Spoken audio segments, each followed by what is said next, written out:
So Burrows and Badgers. I brought some of these guys. You'd already seen some of them, and then these are the official ones that are Oath Sworn. Oath Sworn miniatures. Oath Sworn. They're from metal England. ones? Oh my god, dude! These are like a premium product. I have never bought a miniature where they cleaned them before you. You know what I mean? Like if you look at the bottoms, you can see they took off all the burrs and everything. Like, is it perfect? No, but it is gosh dear near perfect. You know what this reminds me of? What? I bought some goblins back in the 1980s, like 83. Mm-hmm. Some metal goblins, and the detail on these is similar. Yeah, the details on them are like really good. The metal's nice. I was very. Here's a rabbit. Yeah, I got like, I want to say 12 guys. Yeah, so we got a rabbit. There's my frog guy. I got a shit ton of hedgehog with a gun. Yeah, I saw that. That's cool. That's cool. I do see where they clean them up because they got shiny bits. Yeah, they got shiny bits where you can see. I got a sparrow with a sword, which looks pretty cool. He's got a sword and a shield. He's pretty cool. I got an adder, which is a snake, with a scepter. So that's pretty cool. So this is your friend a squirrel with plate armor and a halberd. Yeah, that's the Squirrel Knight. And I just went to their website and I picked out basically like 12 that I thought were pretty cool. I didn't buy any of the super expensive big ones. I just kind of bought little ones, and they were like, I think. And then the other group is I have a friend who he has a 3D printer. Resin printer. Yeah, he has a 3D resin printer, and there's a Patreon. I don't remember the guy's name, but these are the resin. Oh, so they're not brittle like the old days. Did he sell the 3D models or something? So they're a little bendy, not too bad, but there's. Yeah. So these are all D&D races, and the guy just basically goes through and he makes like 2 or 3 of them a day. So you can't even see the layers on that. That's really no, nice. No. It's really good. There's a couple of them. They're not as detailed as these metal ones. No. They're a little claymation. But I mean, dude. But once I throw paint on these, I mean, you're not gonna. Yeah, but also like you could probably put more detail on them depending on what the printer can do. Yeah, that was one of the ones that didn't come out as well. The wing, and when I was going to pull off the supports, it shipped a little bit, so I was going to fix that. It looks like and the bubble bases gum are printed onto them. But yeah, that's cool. That being said, so like these guys, the 3D printed, like the detail is like a 7 out of 10. The Oath Sworn is like a 10 out of 10.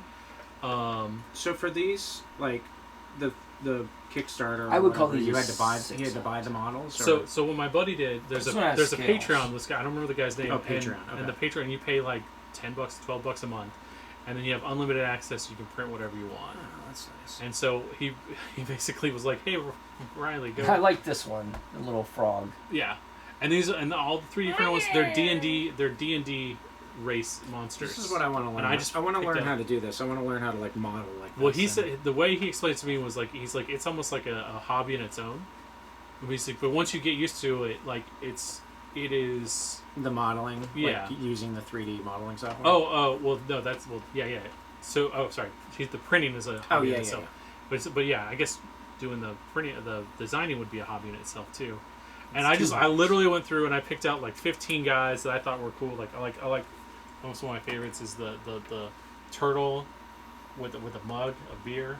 It's a platypus. Maybe it's root beer. I don't know. A platypus with a sword. I mean, just some of them were just kind of silly.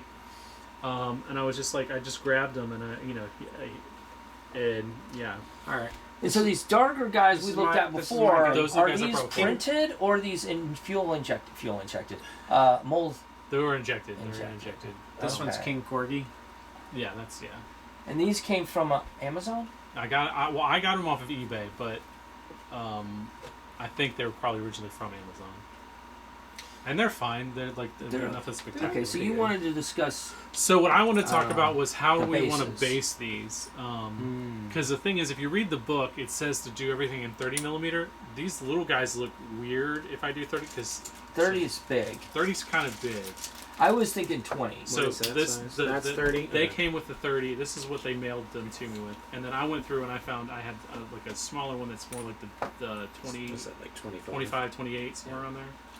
I mean, if you look at it. Well, I mean, like, but 30 mil on a tiny guy like that doesn't make a lot of sense. Yeah. So, and then if you compare them to like these guys.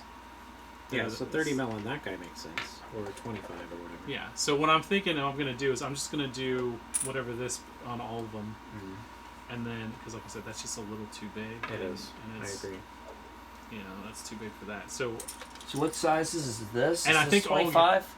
Yeah, I think it's 20. It's 25 or 28. I'm not sure. I'd have to go. I don't think it's 28. It looks. I think it's a small 25. I think it's 25, 20. Maybe. So my thought is, I just want to make sure they matched your guys you already had, so that way I wouldn't be at a huge advantage or disadvantage either way. I don't think it's super. I don't think it matters that much, but I just, like I said, I still wanted to talk with you, so that way, we wouldn't be. So when is the plan for starting this? Whenever we get started. Okay, July. July is roughly done. All right, so here are my bases, and these I got are actually from a railroad model. Yeah, those look like the Games Workshop. It says Eve model base, and these are like very stereotypical Games Workshop style. Yeah. And they are. Yeah, that's exactly the same. Exactly the same. Almost exactly the same size. Close enough.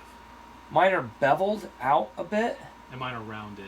And yours have a little lip. And I could go get the Games Workshop style too, and I could just use those instead. These are so close. I don't think it super matters. I mean, it'll actually help because it gives a different style. Yeah. It'll give a little distinction between the two. Now, see, here's my guy.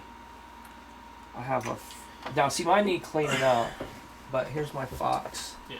And they need a similar. And so I have two foxes. You can see like your guys, like you can see like there's little like flashes and stuff like that. They did not, not that it's bad, but that's standard. That's pretty standard as you get some. But the Oathsworn, man, like they cleaned them up. They were just nice, and I got them out of the thing, and I was just like, I have never bought miniatures this nice ever. Almost a little nervous to like paint them and stuff. But yeah, okay, so yeah, mine need a little bit of filing, a little bit of cleaning. So my thought is, okay, so I'm gonna put these little guys on the smaller bases, and then I'll paint them up and make it all work. But like I said, I just wanted to run it by you.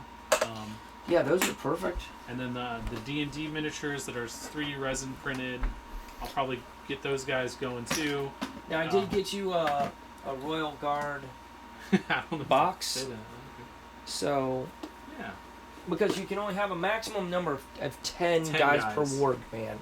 Yeah, and I bought. So and then I'm putting like an even dozen in that way in case you have one or two that don't work, you got a backup.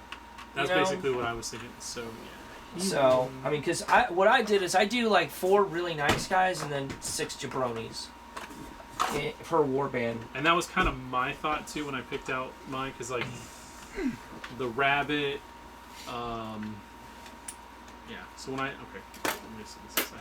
So when I picked out the one from Oathsworn, I thought the rabbit would be like one of my big ones, the squirrel, the adder, and then the frog, and I just got him because he had a gun. This guy looks like Battle Beasts. He kind of does, yeah. He's pretty cool. All right, guys, I think I'm gonna head out because I gotta get up and take the kids to school tomorrow. Yeah. All right, come and do that. So, but anyway, so that was pretty much it. I just wanted to run it by you guys, and so that way I didn't want to put them on too big a bases, and then everyone be like, yeah, I think those bases are perfect. Or 25 mil or whatever works for me. I gotta figure my stuff out. So too. I was also thinking before you leave. I was also thinking what we could do is we could do like we did with the Old West game, like loser plays again. Okay. But what I was thinking is like there's only 4 of us, but we have 6 war bands. We'll take the 2 extra war bands. If you lose, you play against one of those NPC war bands. Okay. And they'll like kind of level up too as we play. Right. Sounds like fun. And then since we have 2 of them, Like the loser will play his warband, but whoever won plays the NPC warband against him. Gotcha. Or we swap. Okay. You know, and that way What's it your keeps name? it kind of up in the mix. And that way, Everybody's playing all the time, but nobody's really getting too far ahead where nobody can ever catch up to that person. But we'll let you go. And I still got a couple minutes. This was fun. All right, we'll see you next time. Good seeing you, Internet. I'll see you guys next week.